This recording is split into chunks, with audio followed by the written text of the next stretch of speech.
It's pretty common as you work on your video that you'll come across something you'll feel you need to censor. Maybe there's someone who doesn't want to be in your video or something inappropriate that you don't want your audience to have to see. Well, here's a simple trick that combines effects on two separate tracks of video that allows you to, say, blur someone's face or to blur some specific area of your video frame. Now, we have a video on our timeline here. You can see it in the preview window. We have two people sitting on the beach. The only problem is the man in the light blue shirt doesn't want to be in my video. He wouldn't sign the consent form, so I have to blur out his face.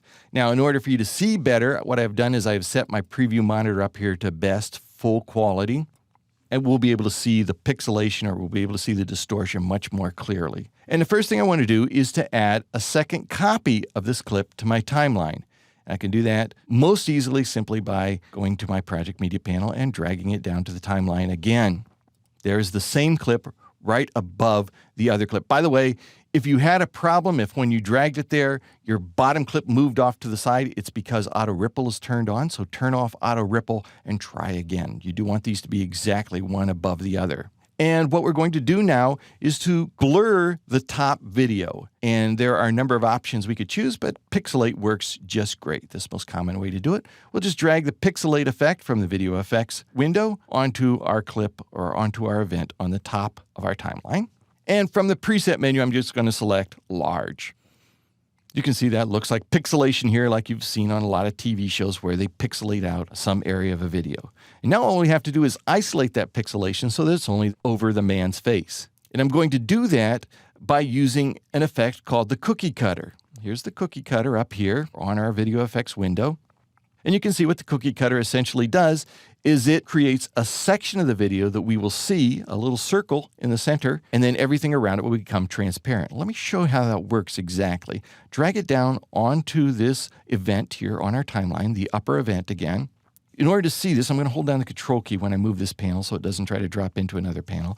I'm going to solo the track. Soloing the track means that I will only see what's on this upper video track. And I can do that by clicking on this little exclamation point. And you can see, now I can see how the cookie cutter is working, right? Everything around it that's black is transparent right now. We would be seeing what's on the lower track otherwise, but since we have soloed the track, we're only seeing our track, and anything that's transparent is black around it. So the first thing I want to do is I want to resize that circle. And I could do that by using this little slider here on the option panel.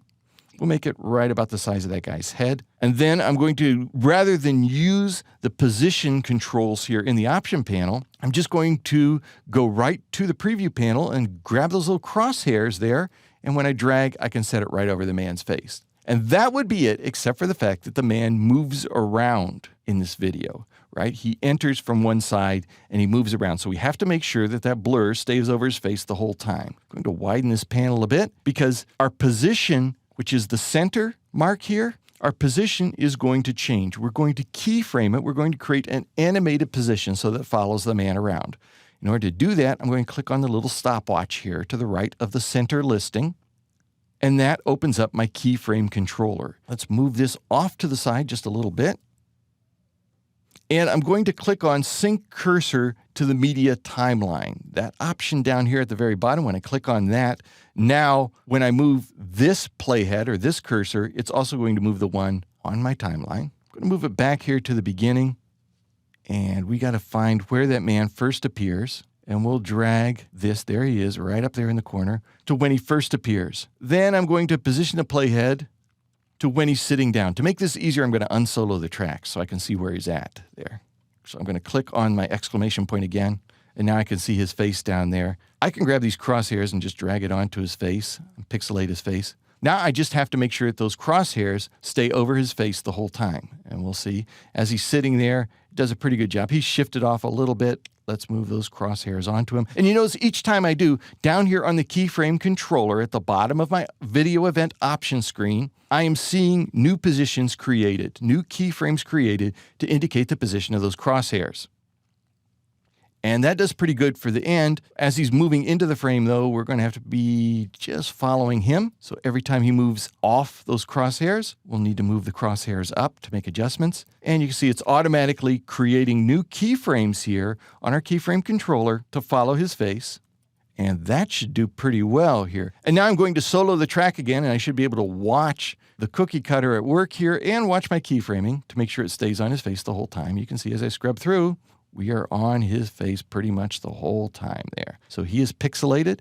When I unsolo it, I can close this window now. You can see that we have exactly what we went for here, right? We have pixelation only over the area we want to censor, and we have also created an animation so that it follows him the whole way through as the video plays. Very cool. A critical element in more advanced video editing, in particular creating special effects, is understanding how to combine more than one track of video.